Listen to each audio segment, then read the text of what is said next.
Sebelum ngaji gebek edisi hari ini, kita selidukin rangkuman berita gebek selama seminggu.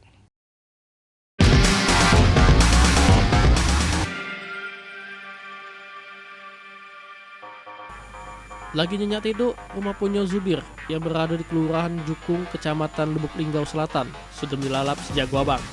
Akibatnya barang-barang bergo yang ada di rumah tidak pacak diselamatkan lagi. Kejadian dewek sudah menimbulkan kepanikan warga, khusus yang para lokasi kejadian. Siko keluarga yang terdiri dari laki bini sama anak yang masih kecil yang mengendarai motor BG 6278IL laka ditomber oleh mobil minibus BG 1396IL dari buru di Jalan Ahmad Yani. Sehingga akibat ke pengendara motor yaitu si Kemana masuk ke lorong mobil, beruntung korban gancang diselamatkan oleh warga.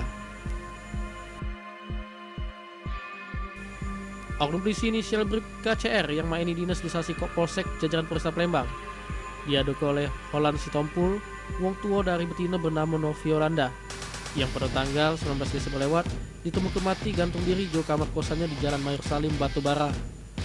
Maini pengaduan tersebut masih berproses penyelidikan pihak Polresta Palembang.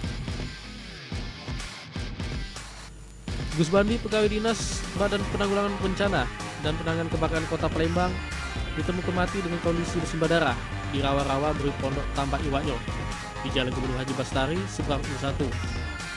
Selanjutnya guna pemeriksaan lebih lanjut, mayat Gus Bandi dievakuasi oleh tim identifikasi Polresta Palembang ke Rumah Sakit Bayangkara. Gugup dengan adanya puluhan personil polisi sama TNI yang lakukan razia di tempat hiburan dalu, si betina ngumpul ke pengunjung tempat hiburan dalu langsung gugup sehingga metekuk keringat dingin. Dia dapat petugas gabungan. Ternyata itu sering yang dilakukan, betina tersebut positif kandung narkoba sehingga akhirnya langsung diamankan.